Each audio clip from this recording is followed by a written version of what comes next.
Friends, welcome back to my channel. जय श्री कृष्णा।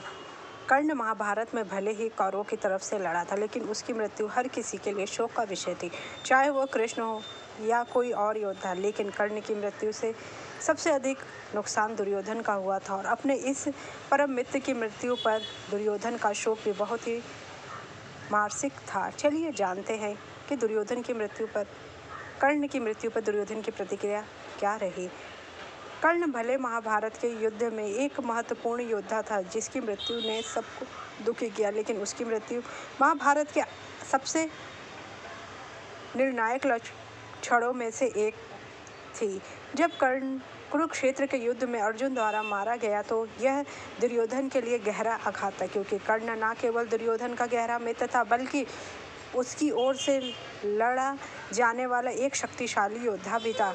कर्ण की मौजूदगी से कौरवों को बड़ा हौसला था, जबकि पांडवों में हारने का भय था। तभी तो अर्जुन को कर्ण को छल से मारना पड़ा।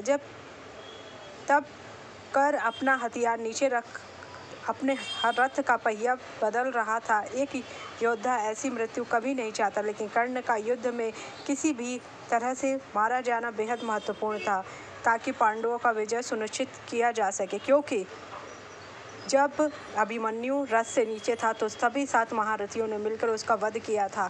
तो अनीति कहीं से प्रकट नहीं होती है। जब आप अनीति कर रहे हो, तो दूसरा भी उस कर सकता है। जब दुर्योधन ने कर्ण के मृत्यु की खबर सुनी, तो उसे यकीन नहीं हुआ। कर्ण की मृत्यु के बाद दुर्योधन ने गहरे शोक में कहा कि उसके सबसे प्रिय और विश्वसनीय मित्र का अंत हो गया। दुर्योधन के लिए कर्ण न केवल एक मित्र था, बल्कि उसकी शक्ति और विजय का सबसे बड़ा आधार था। कर्ण की मृत्यु की खबर सुनकर दुर्योधन के सबसे पहले शब्द ये थे कि कर्ण, तुम मेरे लिए केवल एक योद्धा या मित्र नहीं थे, तुम मेरी आशा और मेरा आत्मविश्वास थे।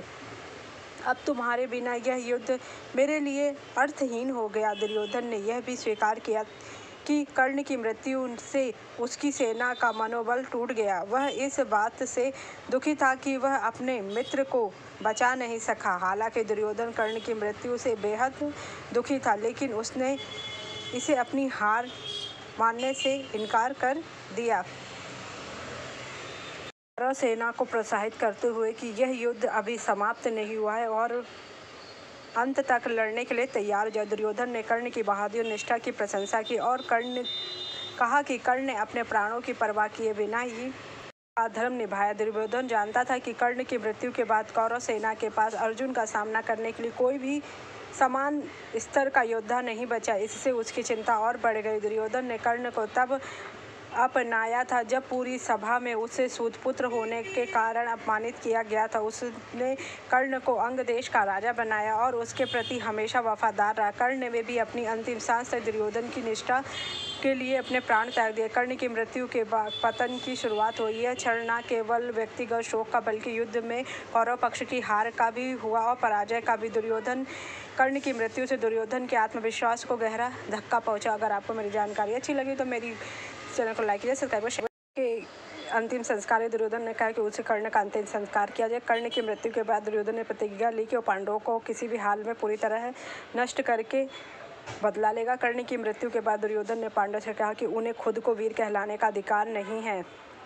कर्ण की मृत्यु के बाद दुर्योधन ने प्रतिज्ञा ली कि वह पांडवों को हराने के लिए अपनी पूरी ताकत लगा देगा। कर्ण की मृत्यु का गहरा शोक हुआ, उसके आत्मविश्वास को गहरा धक्का पहुंचा। कर्ण अपनी मृत्यु को याद करते हुए धर्मनिष्ठ